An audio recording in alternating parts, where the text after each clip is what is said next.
여러분 안녕하십니까? 오늘의 미국 위켄드 에디션 강혜신입니다. 네, 위켄드 에디션에서는 한 주일에 일어났었던 아주 중요한 일들의 글쎄요 흐름을 중심으로 전해드리고 그러나 일어났었던 일뿐만인 게 아니라 또 다음 주에 어떤 일이 일어날지 특히 지금처럼 모든 중요한 세계 지도자들이 유럽으로 모였을 때는 더하죠. 그런 것들까지 함께 전해드리고 있습니다. 그래서 바이든 대통령의 유럽 순방, 이 얘기는 곧 문재인 대통령도 G20 정상회담, 기후변화 회담에 참여를 하고 있기 때문에 이제 같이 연결되는 거고요. 그리고 방송이 끝나고 나서 어제 식품의약국에서 어린이들 백신 접종까지 승인을 했기 때문에 그 이후에 어떻게 되는가, 그 밖에 정치 브리핑, 그리고 또 하나 아주 중요한 것은 이 문제가 해결되지 않으면 바이든 대통령과 민주당은 앞으로 계속 힘들어집니다. 그런 문제 또 그 밖에 또 오늘의 뉴스 속의 영어도 전해드려야지 되겠고요. 먼저 바이든 대통령의 유럽 순방부터 정리를 해드립니다. 목요일에 떠났고 화요일에 돌아옵니다. 오늘과 내일 이틀 동안은 G20 정상회의를 하죠. 여기서 이제 가장 중요했었던 것 가운데 하나가 어제 세계 모든 그 G20 정상회담에 참석을 하고 있는 국가들이 기업의 최저 세금은 어느 정도로 하기로 이 부분에 대해서는 분명하게 합의를 했습니다. 말하자면 애플 같은 나라래요. 하기는 뭐 나라 규모로 보더라도 경제력이 훨씬 크기 때문에요. 다른 나라에서 일을 하고 직원들도 그쪽으로 보내고 해서 세금을 회피할 수 없도록 하는 거죠. 많은 그 제약 회사들도 마찬가지입니다. 이 내용은 전부터 하자 했지만 합의가 안 됐었던 것을 그 바이든 대통령이 오랜만에 이제 바이든 대통령의 여러 가지 이 행정부의 밀어붙임, 글쎄요, 바이든 대통령 한 사람이라고 하기보다는 미국의 재무부의 역할이 컸죠. G20 정상회담을 하기 전에 실무자들 미팅에서 미리 다 합의를 내놓은 그런 것들. 어쨌든 많은 국가들이 이런 것을 했어야지 돼라고 주장을 해왔었던 것이 이번에 합의됐다는 면에서 굉장히 중요하고요. 월요일과 화요일에는 이제 그 스코틀랜드에 가서 기후 변화에 대해서 2015년도에 파리 기후 협약 합의를 했는데 이것을 정말 어떻게 지킬 수 있는가, 그에 대한 뭐 구체적인 문제들을 논의를 하게 됩니다. G20 그리고 이제 여러 가지 팬데믹에 대응하기 위해서 세계적인 조직 같은 것을 구성하는 이런 것에도 어제 합의를 했습니다. 이제 그런데 중요한 것은 그 월요일, 화요일에 열릴 그 기후 변화 정상회담이요.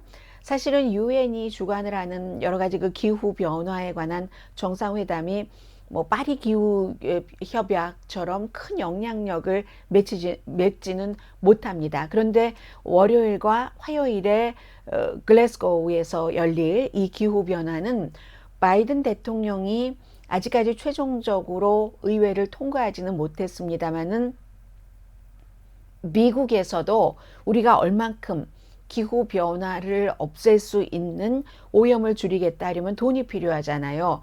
그 돈인 5,550억 달러가 이제 그 사회복지안 이런 것에 포함이 된다면 미국의 영향력이 뭐 말하자면 좀 설득을 할 수 있는 다른 나라 우선 하자고 하는 우리도 이렇게 하지 않는가 하는 그런 것들이 조금 될 수 있고요. 그리고 나서 이제 화요일에는 바이든 대통령은 미국으로 돌아오기 때문에 존 케리 기후 대사가 다른 나라 사람들과 마찬가지로 이 일을 계속 논의를 하죠. 뭐 열흘 넘게 하던데요. 그런데 보통 기후변화 회담은요, 지도자들끼리 하는 회담이 아닌 경우는 실무회담이 되면은 외교관이 됐건 미국처럼 기후변화 대사가 참석하는 것이 됐건 항상 조금 기간이 연장되기는 합니다.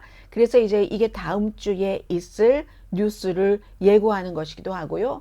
뭐 지도자들이 100명 이상 또 뭐 외교관들도 무척 많이 이 글래스고우 그 스코틀랜드에 모이고 있기 때문에 전체적인 목표는 2100년이 되면은, 지금 2021년이죠. 거의 2022년이 돼가고 있는데, 2100년이 되면은 산업혁명 전보다 기후가 1.5도 섭씨로 높게 한다. 이게 목표인 겁니다. 미국은 화씨를 쓰지만 섭씨를 쓰는 국가가 많기 때문에요. 그런데 그렇게 해야지만 인간이 편안하게 살 수 있다는 건데, 자연도 보호하면서. 그러나 지금에 이렇게 아무것도 안 하진 않지만 덜 하면서 이렇게 간다면 2100년이 되면은 섭씨 1.5도가 목표인데 2.6도가 된다는 얘기거든요. 그럼 화치로는 한 4.7도가 되죠. 그럴 때 뭐 얼마나 힘들어진다 이런 얘기는 그동안 많이 전해드렸습니다. 산업혁명 이전보다 그렇게 되는 거고요. 그래서 이제 이런 일들이 있고, 그리고 이미 결정을 본 부분은 그 미국 측의 입장에서 바이든 대통령이 프랑스와 아주 그 호주, 영국, 미국의 그 안보 협약 같은 것을 했기 때문에 프랑스와 불편한 관계에서 처음 만났는데 괜찮아 보이더라. 미국은 프랑스가 필요하고 프랑스도 미국이 필요하기 때문에 이럴 때는 서로 뭐 악수하고 가는 방향으로 가는 거죠. 그리고 바이든 대통령이 분명히 이마누엘 마크롱 대통령에게 절차상의 문제가 있었다. 그게 이제 프랑스 모르게 하고 호주와 미리 다 여러 가지 잠수함 관련 군수 물자를 공급하는 것을 계약을 해놨는데 지금 다 취소하고 미국, 영국이랑 같이 하는 거잖아요. 그 핵 파워를 가진 무슨 잠수함 관련 무기 등등을 해서 중국을 미국으로서는 견제하고 호주는 그만큼 국방력이 커진다 하는 건데, 이 부분에 있어서 바이든 대통령이 프랑스 대통령에게 우리가 문제가 있다 하고 시인을 했습니다. 절차상의 그 과정에서, 프로세스 그 과정에서 clumsy하다는 단어를 썼죠. 뭔가 절차상에 문제가 있었다는 거예요. 이런 것을 우아하게 graceful 이라는 단어를 썼는데 그렇게 하지 못하고 뭔가 좀 촌스럽고 투박하고 잘 못했다, 문제가 있다는 clumsy라는 그런 그 단어를 썼습니다. 그러면서 프랑스는 미국의 지극히 가치가 있는 그런 그 파트너입니다 하면서 관계를 시도를 했고요. 왜 프랑스 대통령이 등 뒤에서 막 칼을 꽂았다 이렇게 표현을 했잖아요. 본인들 빼놓고 이렇게 호주는 배신하고 했다는 것에 대해서 그랬습니다. 그래서 아마 미국과 프랑스와의 관계는 회복으로 가는 길로 보이고요. 마크롱도 그런 그 신호를 보였습니다. 정리해야 될 감정적인 부분은 정리를 한 것 같고요. 그리고 대신에 미국이 해준 것도 있겠죠. 이 프랑스의 그 이태리 그 주재 대사관에서 만나자 하니까 만나고, 그 바이든 대통령이 굉장히 기분 많이 맞춰줬잖아요. 아주 젊은 수십 년 아들보다도 더 어린 이마누엘 마크롱 프랑스 대통령에게 그렇게 하는 거죠. 외교가 다 그런 거죠. 그리고 교황과의 면담에서 가장 중요했었던 부분은 미국의 굉장히 많은 카톨릭 신자들은 바이든 대통령이 2013년도에도 만났었습니다. 부통령일 때도 만났지만 이번에 만난 이 부분은 미국의 많은은 아니지만 그 일부 주교들이 카톨릭 대통령이면서 낙태를 지지한단 말이야 하면서 그 성찬 그런 거 주면 안 돼 이렇게 얘기를 했는데, 또 사실 교황에게도 그 대다수의 카톨릭 신자는 이것만으로도, 만나는 것만으로도 두 사람이 좋았는데, 미국 사람들이요, 카톨릭 신자. 그런데 또 일부 사람들은 대통령도 마음에 안 들고 교황도 마음에 안 든다는 겁니다. 낙태를 살인이라고 자주 묘사했었던 교황이 정치인의 낙태에 대한 시각, 자신의 당이 속해 있는 그 낙태에 대한 시각에 대해서는 또 넘어간다고? 성찬을 줘야 한다고?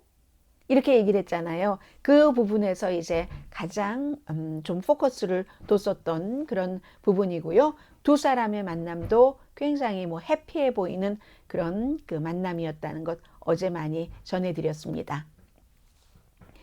그리고는 이제 바이러스 부분부터 전해드려야 될 것 같습니다. 자, 이 부분은 치우고요. 네. 왜냐하면 이제 레이티스트부터 점검을 해드리니까 위켄드 에디션에서도 식품의약국이 파이저 앤 바이오엔텍이 신청을 한 5살에서 11살까지의 어린이에게도 백신 접종하는 것을 어제 오후에 승인을 했습니다. 그러면 이제 뭐가 남았냐면 절차상으로는 식품의약국은 했어도 질병통제국이 화요일에 미팅을 하는데 그때 질병통제국이 식품의약국의 그 같은 결정에 따라서 그럼 뭐 양은 어느 정도로 하고 이런 것을 최종적으로 또 질병통제국도 승인을 하느냐 하는 것이 나와야지 되거든요.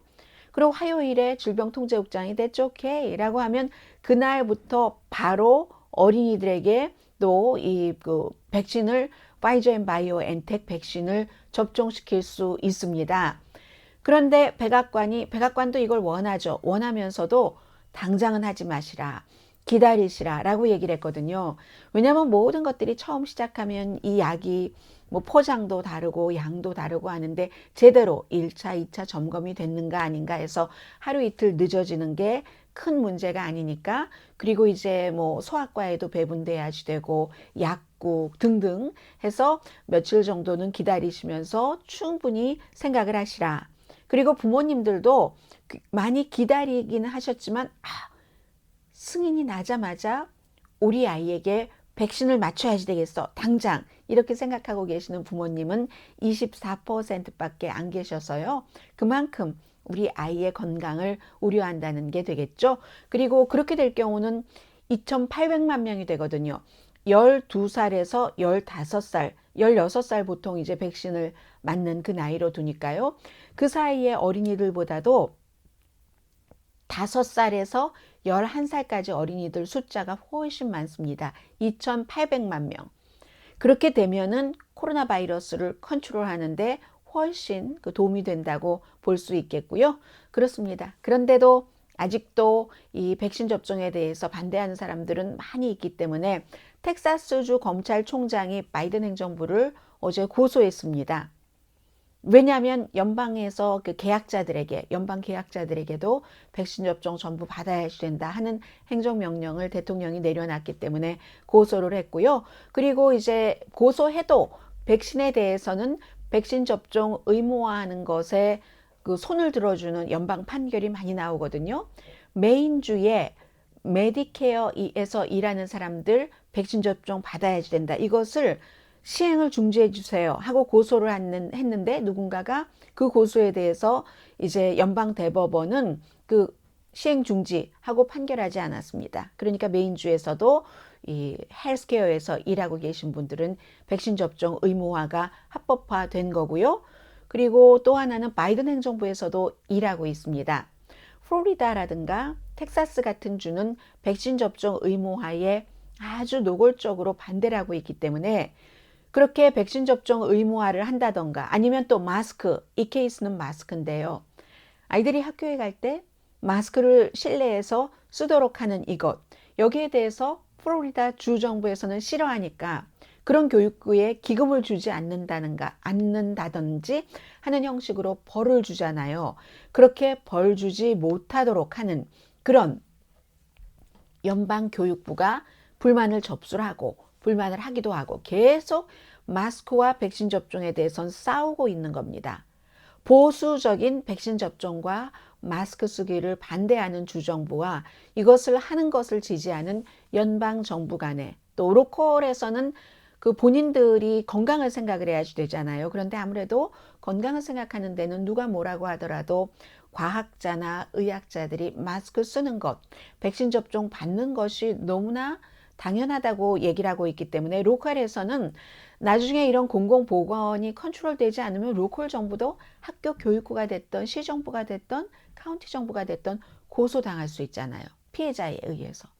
나는 마스크도 쓰고 백신 접종도 받았는데 저 사람 때문에 내가 바이러스에 걸려서 이렇게 힘들고 있다는 그런 케이스 때문에 로컬 정부에서는 아무래도 규정을 하기를 더 원하고 있고 그렇게 하면은 플로리다라든가 이런 데서 벌 주는 것을 연방 정부에서 못하도록 하는 이런 일들이 있고요. 여전히 뉴욕과 같은 아주 진보적인 도시에서도 지금 뭐 경관이라든가 소방국 대원들이 백신 접종에 여러 가지 이유로 반대를 하는 사람들, 이제 금요일부터 돈 받지 않고 뭐 백신 접종할 때까지 일하러 나오지 마세요. 이렇게 되니까 또 다른 문제들이 생기죠. 결국은 장기적으로 어떤 것이 플러스이냐 마이너스이냐가 중요한 것은 분명입니다만은, 단기적으로는 지금 경관 숫자도 모자라지고 소방관 숫자도 모자라지고 행정관들도 마찬가지죠. 일부 소방국은 문을 닫기도 하고요.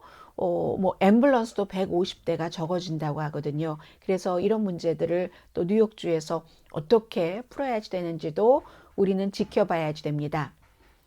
또 하나 민간에서는 이번 주 가장 중요했었던 것이 인앤아웃 버거가 북가주에서 그 로컬 정부의 룰을 어기고 실내에서 들어오는 사람들에게 이렇게 그 백신 접종 카드를 확인을 안 해서, 그건 인앤아웃에 그게 싫은 거예요. 백신 접종 의무화가. 그래서 두 군데가 문을 닫아서 한 군데는 문 닫았다가 이제 실외에서만 영업하는 것으로, 이게 이제 내일 모레부터는 로스앤젤레스에서도 적용되기 때문에 로스앤젤레스 이 인근의 남가주의 16개의 그 LA에 16개의 인앤아웃 버거가 있기 때문에 이것 또한 빅 뉴스가 될 것을 이미 예고하고 있습니다. 그리고 정치적인 것을 조금 브리핑을 해드리자면요. 이제 다음 주 화요일에 버지니아주의 주지사 선거가 있고, 뉴저지도 중요한데 뉴저지는 이제 다음 주 정규 방송 시간에 말씀을 드리겠습니다. 버지니아주의 뭐 이름, 뭐 배경, 나이 이런 모든 것을 다 말씀드리진 않겠어요. 지금 전국적인 것에 포커스를 맞춰서 전해드리는 뉴스 브리핑이기 때문에, 민주당에서는 전에 2013년도에 선거에 당선됐었던 전 주지사가, 공화당에서는 이 재정 분야에서 일해서 돈이 굉장히 많은 사람, 트럼프 전 대통령의 여러 가지를 다 가지고 가려고 하는 사람이 지금 대결을 하고 있거든요. 버지니아에서 만약에 민주당이 이번에 진다면 민주당은 생각을 다시 해야 될 겁니다. 지금 이 사람이 트럼프 전 대통령에 관한 모든 것, 부정선거 주장 많이 하고 있고요. 마스크 쓰기 의무화 이런 것 안 한다고 하고 있고, 뭐 그렇게 모든 면을 그렇게 생각하시면 되고, 또 하나 이 사람이 돈을 많이 번 사람이기 때문에 본인이 당선이 되면 버지니아주에 세금을 없앤다고 했는데요. 어떤 세금을 없앤다고, 세금을 낮추고 그로서리 세금, 식품에 붙는 세금 없앤다고 했고, 그렇게 될 때 뭐 한 사람이 1년에 뭐 $1,500 정도는 저축을 한다라고 광고를 하고 있습니다. 아주 그 민주당의 그 영킨 후보죠. 그리고 이제 민주당의 전에 주지사였던, 다 말씀드리네요. 결국은 테리 맥올리페 같은 경우는, 이 사람은 그 바이든 대통령과 40년 동안 친구예요. 64세밖에 안 됐지만 두 사람 다 일찍 정치계와 연관이 되는 그런 일들을 했기 때문에. 그런데 버지니아주가 바이든 대통령이 10%포인트 차이로 이긴 것이거든요. 그리고 2009년도 이후에는 이 로컬 선거에서 주를 포함해서 민주당이 공화당에게 져본 적이 없습니다. 그래서 블루 스테이트 쪽으로 간다 했는데, 이번에 만약에 공화당 선거가 나온다면은, 주지사 선거에서는 버지니아주에서 11번 선거 가운데서 10번을 늘 대통령이 당이 아닌 곳을 찍었거든요. 10번이 딱 한 번 예외가 있었는데, 그 딱 한 번 예외가 바로 지금 다시 재선에 나가고 있는 테리 맥올리페 의원입니다. 이 사람 한 번만, 당시에 2013년도니까 오바마였죠. 오바마 때 민주당이 당선됐고, 그 이외에는 전부 대통령이 당이 아닌 곳을 주지사로 뽑아왔던 곳이 지난 11번의 선거에서 버지니아주거든요. 그래서 이번에 어떻게 될지 굉장히 궁금하고, 지금 전에 주지사를 한번 했었던 사람이 또 이기려면은 바이든 대통령이 버지니아주에서 성공했었던 것처럼 아프리칸 아메리칸 표가 필요한 겁니다. 그래서 지금 민주당이 바이든 대통령도 가고 오바마 전 대통령도 가고 다 가는 거죠. 여기서 만약에 민주당이 지면은 알아야지 될 것이, 이 분위기가 다른 주에도 퍼질 수 있구나. 그리고 또 하나는 트럼프 전 대통령의 것을 뭐든지 따라간다고 하면서 그렇게 나온 후보를 그 문제만 가지고 비난해서는 선거에서 질 수 있구나. 만약에 이번 선거에서 민주당이 진다면 그렇게 나와서 굉장히 민주당에게 아주 운명이 걸린 것과 같은 선거이기도 합니다. 그런데 현재로서 어떻게 돼 있느냐? 완전히 누가 이길지 모르는 거예요. 전에 주지사를 했었던 후보가 민주당 후보가 한 1%포인트 차이로 이긴다고는 하지만 이것도 여론조사 결과에 따라서 다르기 때문에 그야말로 아주 지금 중요한, 그런데 이제 이미 조기 선거를 많이 조기 선거에 참여를 한 사람들이 많기 때문이긴 합니다. 그런데 이제 이번에 특히 공화당의 후보가 조금 유리한 점이 있다면 팬데믹 때문에 경제가 많이 힘들어진 부분이 있잖아요. 그런 때 경제적으로 주식 이런 것을 통해서 돈을 많이 번 사람인데 뭔가 어느 나라나 마찬가지죠.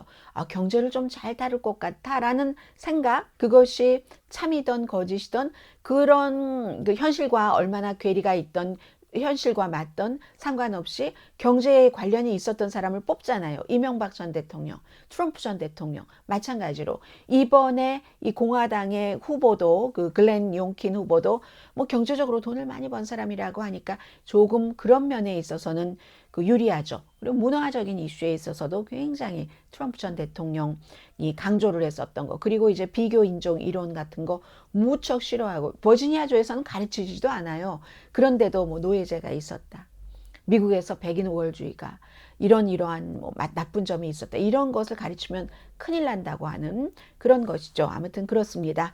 그래서 민주당은 이제 내년에 10개 의석만 지면은 패닉인 거잖아요. 하원에서 공화당에게 내주게 되면은 그리고 만약에 이 영킨 후보가 이긴다면은 두려움의 캠페인, 두려움의 정치가 성공을 하고 있다는 거죠. 두려움을 계속 퍼뜨리는 거거든요. 그래서 트럼프 전 대통령이 캠페인 때 했고 또 계속 대통령직에서도 했고, 그리고 지금도요, 트럼프 전 대통령 일주일에 100만 달러씩 거둬들이고 있습니다. 소셜미디어에서도 다 금지당했는데도, 트위터, 페이스북에서도 금지당했는데도 여기저기 유세하고 다니면서 본인의 사이트를 통해서 돈을 100만 달러씩 거둬들이고 있는 사람이 트럼프 전 대통령이라는 것 말씀드립니다. 또 하나 정치 브리핑에서 중요한 것은 아담 킨징어라는 일리노이주의 공화당 의원이 트럼프 전 대통령을 공화당으로서도 하원에서 연방 탄핵시켜야지 된다고 투표를 한 10명 가운데 한 명입니다. 의사당 사건도 조사를 하는 위원회 2명 공화당 멤버인데 그 가운데 한 명인데 재선에 나가지 않는다. 여러 가지 얘기를 했어요. 그런데 가장 중요한 것 하나를 제가 어제 말씀드리지 못했는데, 그것은 선거를 할 때 지역구 있죠. 지역구를 조정하는 거, 게리맨더링이라고 얘기를 하는 한인타운에서도 지금 굉장히 문제가 되고 있는데, 공화당이 이 의원을 떨어뜨리기 위해서 선거구를 재조정을 해서 예비선거에서 또 다른 현역 의원과 예비선거를 치르도록 굉장히 힘들어지게 되는 겁니다. 왜냐하면 지금의 현역 의원이 나린 라후드라는 의원이 트럼프 전 대통령이 공식적으로 지지하는 현역 의원이거든요. 그러면 트럼프 전 대통령이 공식적으로 지지하는 현역 의원과 예비선거를 아담 킨징어라는 공화당이 거의 버리고 싶어하는, 지지하고 싶어하지 않는 의원이 같이 예비선거를 치러야지 되는 겁니다. 예비선거는 굉장히 중요해요. 당의 지원이. 당이 전폭적으로 돈을 후원할 수 있기 때문에 돈과 조직을 막강하게 업은 후보가 당선되는 것이 거의 확실한 케이스가 많죠. 그렇기 때문에 아담 킨징어 의원이 눈물을 머금고 이 지역구 재안배 때문에, 선거구 재조정, 정확하게 말해서 게리맨더링 때문에 재선에 나가지 않는다. 6선 동안을 잘 해온 의원인데 이것도 어찌 보면은 공화당의 비극이라고 할 수 있는 거고요. 그러니까 얘기를 하잖아요. 이제 단합이라는 것, 서로 다른 차이를 극복해 가려고 하는 것, 의회에서는 볼 수가 없는 일이다 라고 얘기를 하면서, 그렇다고 내가 정치 생명이 끝난 게 아니다. 다른 레벨로 갈 수는 있겠죠. 지금 연방 하원인데 상원이라든가 그런 부분들이요. 그리고 사실은 참 이게 외로울 것 같아요. 이 그 아담 킨징어 의원 같은 경우 지금 43살밖에 안 됐는데, 왜냐하면 이 게리맨더링 하는 이 자체를, 일리노이가 민주당이 아무래도 강하잖아요. 그 오바마가 연방 상원 의원을 했었던 곳이고, 그런데 민주당도 이 게리맨더링을 할 때 이번에 이것이 이 아담 킨징어 의원에게는 아주 나쁘지만 민주당 측에서 볼 때는 조금 라티노 표를 더 받을 수 있는 그런 쪽이라고 하거든요. 그러니까 이 경우에는 공화당과 민주당이 합세해서 게리맨더링 하는 것을 통과시켜 준 겁니다. 아담 킨징어 의원에 대해서는 그래서 뭔가 당이 무조건 나가는 뭐 부정선거 주장하고 하는 것도 아니다라고 얘기하는 그런 목소리가 너무나 중요했기 때문에 공화당에서 정치적으로 단단하게 떠오르는 스타일 수 있다 했는데, 이렇게 결국은 내려가고 맙니다. 많은 지금까지 여러 명의 연방 상원의원도 그랬고, 제프 브레이크라는 애리조나가 지역구인 연방 상원의원도 그랬고, 공화당에서 당이 지금 뭔가 잘못하고 있어 해서 밀려나는 의원들이 많습니다. 리스 체니 연방 하원 의원도 마찬가지고요.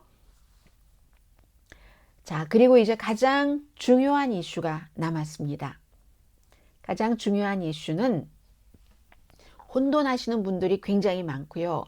제가 정규 방송을 할 때는 그때마다 이 개념 정리를 다 해드릴 수가 없어요. 왜냐하면 속보들이 많이 나오기 때문에. 그래서 이 위켄드 에디션이 의미가 있는 것 같습니다. 그런 면에서는 지금 이게 돼야지 민주당과 바이든 대통령이 살아나서 계속 정치적으로 일을 해나갈 수가 있고, 만약에 이 두 가지가 안 되면 바이든 대통령은 더 낮은 곳으로 가고 민주당도 더 낮은 곳으로 가고, maybe 이미 집권 2년 차에 이 네임덕이 시작될지도 모릅니다.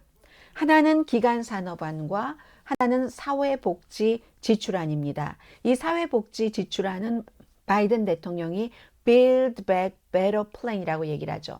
더 좋게 가는 그런 그 새로운 계획이라는 그런 뜻인데, 기간산업안은 너무 이상하다고 생각하실 수 있습니다.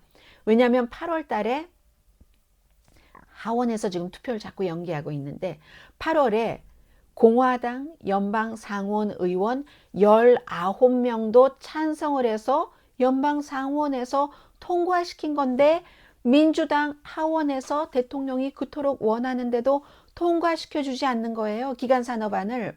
왜 그러냐면 민주당은 더 많은 것을, 기간산업안이 됐던 사회복지안이 됐던 더 많은 것을 원하기 때문입니다.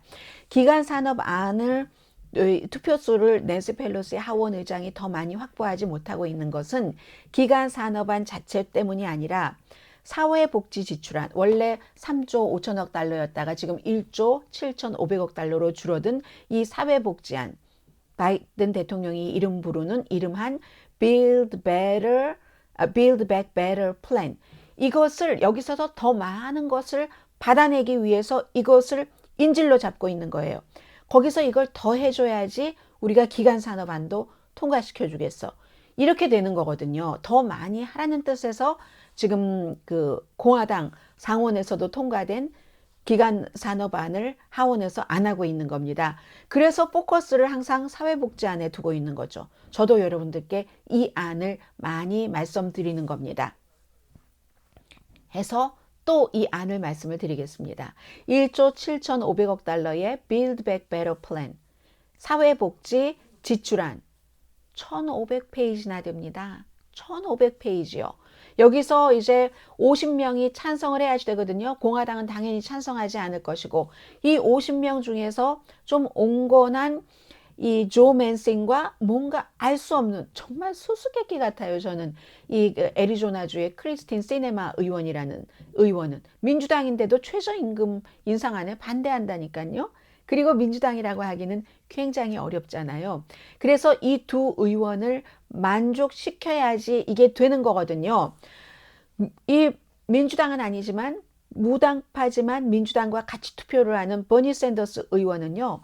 3조 5천억 달러가 아니라 원래 6조 달러로 해야지 된다고 했어요. 그것을 조 맨신 이런 사람들이 싫어하니까 1조 7,500억 달러까지 내려놨는데 조 맨슨은 1조 5천억 달러로 하라고 했거든요. 그런데 이게 사실은 앞서 기간산업 지금 볼모로 잡혀있는 기간산업은 돼야지 21세기에 다리도 새로 놓고 시골에 인터넷 놓고 전기자동차 차징 스테이션 아주 많아서 아파트먼트에 살고 계시는 분들도 전기자동차를 사서 연료비를 절약하실 수 있고 또 엠트랙 같은 거 놓고 깨끗한 물 마실 수 있고 하는 것이고 기간산업은 간단합니다. 그렇게 되는 거예요. 그리고 이제 그 Build Back Better Plan 사회복지 지출안은 현재 이렇게 돼 있습니다. 현재 돼 있는 것만 말씀드릴게요. 많이 줄어들었어요.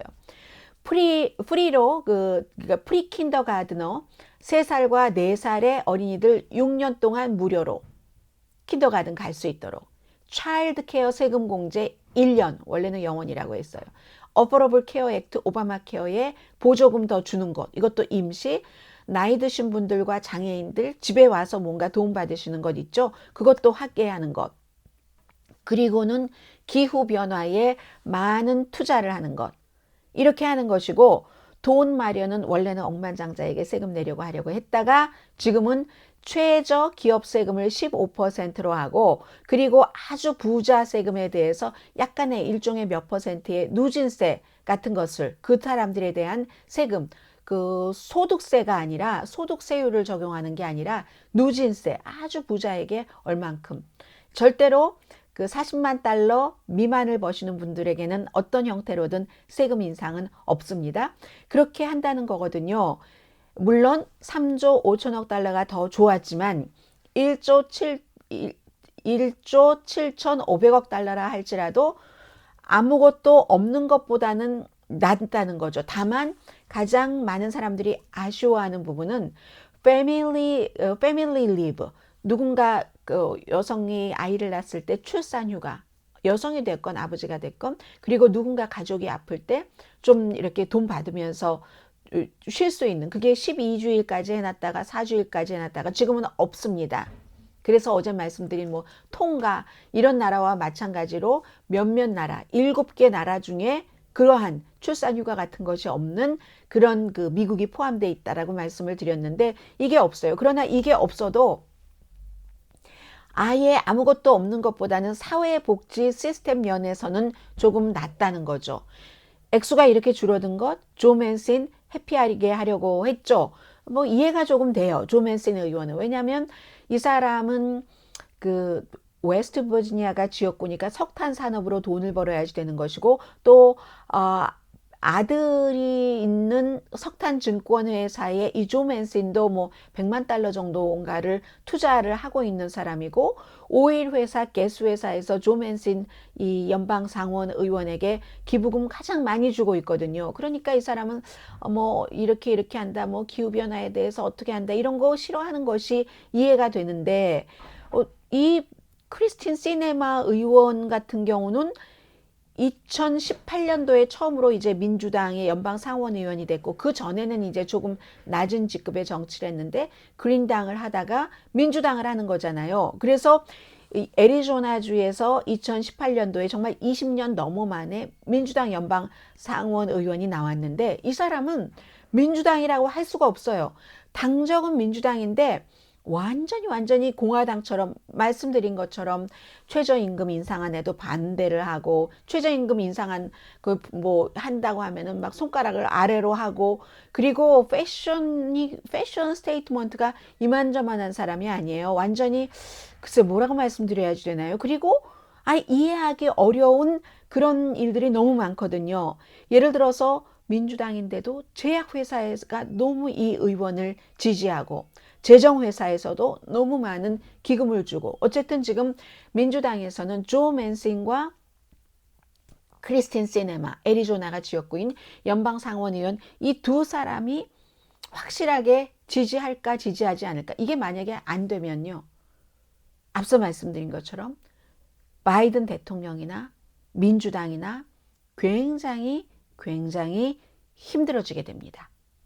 그래서 아주 중요한 거고요. 그리고 또 이게 주말 사이에라도 통과가 돼야지 바이든 대통령이 기후변화 회의를 할 때, 월요일, 화요일 회의를 할 때 힘을 받게 될 수 있을 겁니다. 그래서 바이든 대통령이 계속 강조를 했던 겁니다. 누구라도 원하는 모든 것을 다 가질 수가 없다. Nobody gets everything they want. Right? Right? 맞죠? 그 얘기가 Nobody gets everything they want. 바이든 대통령이 한 얘기입니다.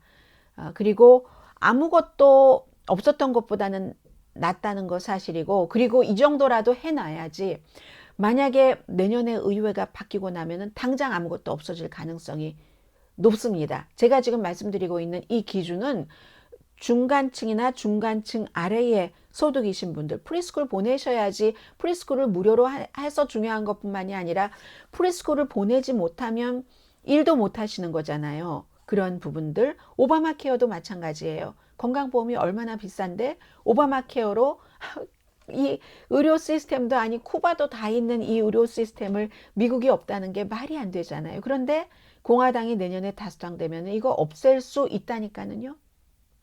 연방 하원 상원 다 다수당이면. 그런 것들 때문에 말씀을 드리는 것이고요. 그리고 자, 오늘의 뉴스 속의 뉴스는 페이스북을 통한 뉴스 속의 뉴스를 보겠습니다. 먼저 이 페이스북이 이름을 바꿨잖아요. 이 마크 저커버그가 메타라고 한다. 그런데 이 메타가 어디서 나왔냐? 그 메타버스. 미국 사람들 이렇게 얘기하지 메타버스 이렇게 얘기하지 않죠. 메타버스 뭐 이런 식으로 얘기를 하는데 그 간단하게 앞으로는 그냥 이런 소셜 미디어에서 가상의 세계로 간다 해서 여기서 게임을 하는데 저쪽 다른 나라에 있는 사람과 같은 공간에서 게임을 하는 것과 같은 가상현실 스페이스 그 공간 그 메타버스라는 데서 메타를 따와서 페이스북 쓰시는 건 똑같아요. 그런데 이제 회사 이름이 메타로 바뀌고 로고도 F자 이렇게 써 있던 것에서 이렇게 메타 이런 형태로 바뀌었는데 뭐 왜 그러느냐. 당연히 뭐 이런 부분은 이제 글쎄요. 페이스북이 결국은 가상현실 세계에서 영웅이 되길 원한다. 이렇게 되는 것이고 또 하나는 이제 요즘 평판이 너무 나쁘니까 회사 이름이라도 바꾸자 했는데 회사 이름 바꾼다고 항상 성공하는 건 아니에요. 그런데 회사 이름을 때때로 틈틈이 많은 중요한 회사들이 바꾸죠. 그래서 뭐 담배 회사 필립 모리스도 지금 기억하시는 분들 계실지 모르겠어요. 그 알트리아라고 회사 이름 바꿨잖아요. 애플도 처음부터 애플 아니었어요. 원래 애플 컴퓨터에서 나중에 점점 이걸 확대시켜 나가야 주겠다 해서 애플로 바꿨고 테슬라도 지금 우리가 테슬라라고 하지만 원래는 테슬라 모터스였거든요. 그거를 한정되잖아요. 테슬라 모터스 하면은. 근데 지금은 뭐 우주도 가고 스페이스 X도 있잖아요. 그러니까 이제 테슬라라고 리브랜딩을 한 거고요. 구글도 마찬가지로 알파벳이라는 회사를 만들어서 그 아래 이것도 놓고 유튜브도 놓고 했는데 언제나 성공한 것은 아니고 해서 오늘의 단어는 메타버스. 뭐 어떤 형태로 발음을 하던 그냥 고지곳대로 솔직하게 메타버스 META 까지만 페이스북의 새로운 회사 이름입니다. Birds BERSE 메타버스. 메타버스 이 얘기는요.